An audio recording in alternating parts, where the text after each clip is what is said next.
Happy Monday, everyone. I hope you had a great weekend and a great Sunday and a blissful, silent, praying, meditative Sunday. I think yesterday was blissful, amazing, beautiful, so serene, with all due respect to everything that is happening out there. I think this was a well-needed break, well-deserved break for not just for us, but for every creature and everything out there.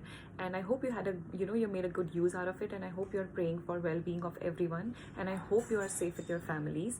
So quickly coming to today's video, I want to talk about wheat, dairy, sugar, and its effect on acne. So what is actually happening is, when I was young, I used to think there is no such thing as acne free. Acne to har kisi ko hota hi hai.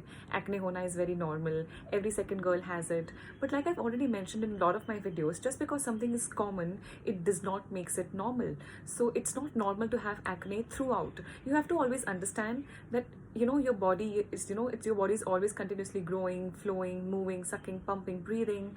All of the million beautiful things are happening as you see this video and as I speak to you. So there are some changes that is going to take place in the body. Of course, it has a lot to do with the kind of food that we eat and the kind of environment we are exposed to, the way we sleep, the kind of products we apply. So everything plays a huge role. So getting one or two zit here and there is not really an issue. But I am talking about grade 2, grade 3, grade 4 acne. So acne has 4 grades: grade 1, grade 2, grade 3, grade 4. Grade 1 being the normal one and grade 4 being the cystic one. So usually women who have hormonal issues or men who have hormonal issues usually are in grade 3 and grade 4, which you have to treat with a lot of patience and a great diet and a lifestyle.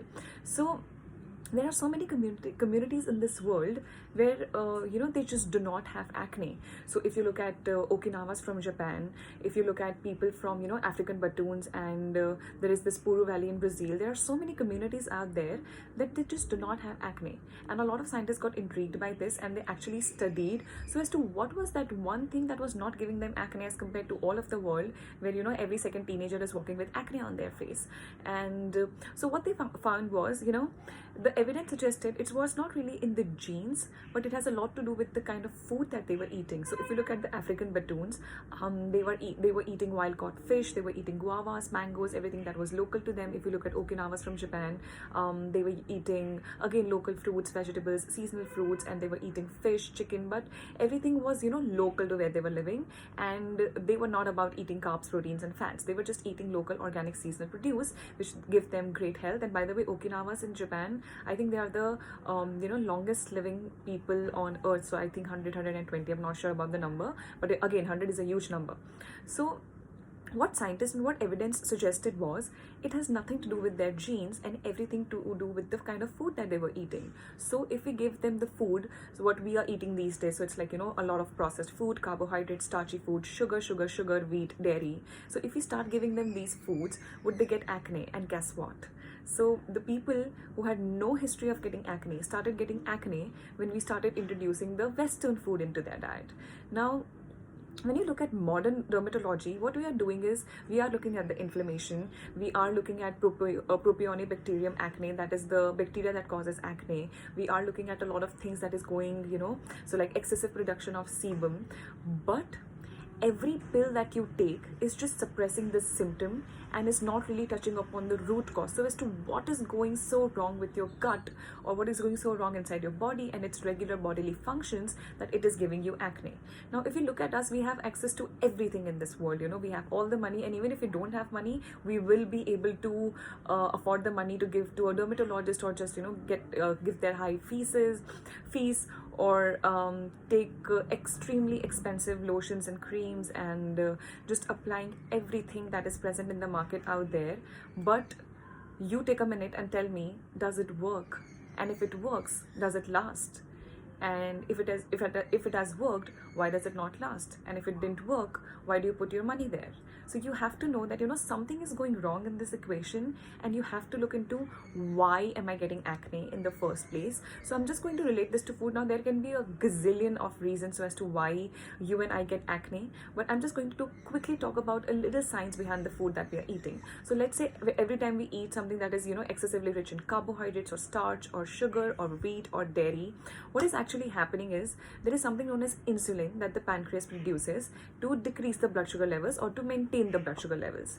Now, as soon as the insulin hormone is produced, at the same time, insulin produces something known as IGF-1, that is your insulin-like growth factor 1. Now, your IGF-1 is produced within the skin in the dermis. So your skin has three layers: dermis, epidermis, dermis, and subdermis. And this IGF-1 is produced in your dermis, that is your middle layer.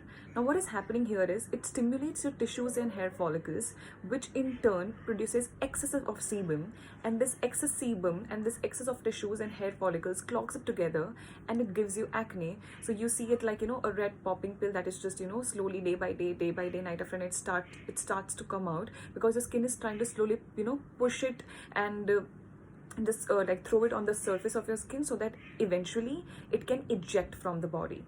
And every time you eat something, that is excessively spiking your insulin. So if you're eating every 2 hours, if you're eating fruits throughout the day, if you're having fruit juices throughout the day thinking that it's healthy, it's not really healthy. Something as simple as coconut water is also capable of spiking your insulin. So spiking insulin is great. It's a natural mechanism, and your body needs to do it. But it should not happen chronically. It should happen and it should, go down. It should rise and it should go down. So 2 to 3 times in a day is a great place to be at. But when you're constantly grazing like a cow, and you're constantly having snacks and trail mixes and nuts and seeds, even if you're eating healthy, your body has to secrete insulin to maintain your blood sugar levels.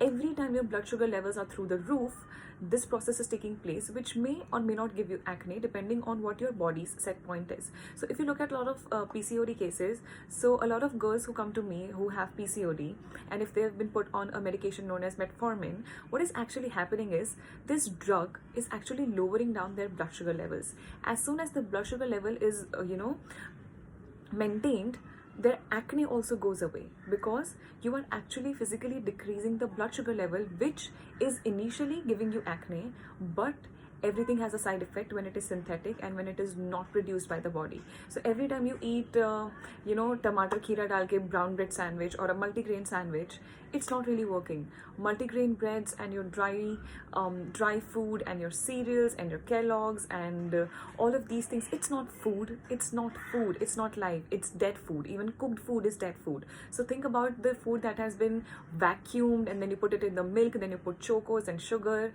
and whatnot, and it's not even food. So how do you expect your body to thrive or even survive when you give it this kind of nutrition? So every time you're eating wheat and dairy and sugar, so I'm not saying wheat is bad and stop it today, but what I'm trying to tell you is wheat causes inflammation. Even if you're not intolerant to it, even if you digest it well, it causes inflammation, and not just in your body, it also causes inflammation in your brain. So there is something known as B4, there is something known as blood-brain barrier, and when that is breached, eventually later years in your life you will have mental disorders such as Alzheimer's, Parkinson's, dementia. All of these things takes place after the person is 50-60 years old. So you always have to look into what were they eating for the last 50 years or 40 years. So if you look at our grandparents and everyone, they've been eating wheat all their life, but are they in the best of their health is the first question you should be asking. So again, with all due respect, if my mom is telling me eat wheat, I've eaten wheat all my life, you should eat it too, then my first question is, why do you have diabetes?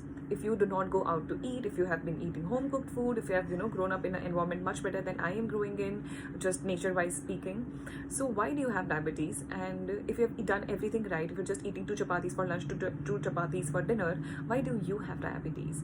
So these are just some common sense arguments that I come up with. Now I'm not saying go there and fight with your parents and something, but I'm just saying try to understand, get into the science. Don't trust what I say, do your own research. There are so many other great people talking about this, talking about the inflammation, talking about inflammation from wheat, from dairy, from sugar, excessive poor effects of high blood sugar levels, out of control blood sugar levels, out of control triglycerides.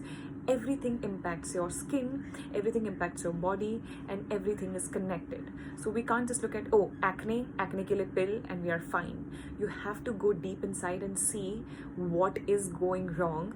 And most of the times, I think 60 to 70 to 80% of the times, you look into diet, there is always a trigger with the food that you're not maybe taking well, and just because you don't have a clear symptom like constipation, diarrhea, bloating, acidity, gas, flatulence, a lot of blenching, burping, just because you don't have these things, you just take it very lightly. But Food affects your skin, food affects each and every cell in the body. We are made up of cells, and you cannot ignore food. And wheat and dairy and sugar can 100% cause acne. Leave it, remove it from your diet. If your acne is still there, then maybe I'm wrong. But even if it gets better by 10%, 20%, 30%, 40%, you have to know that we have done something right. So I just need you to look into this, and I hope you have a great day.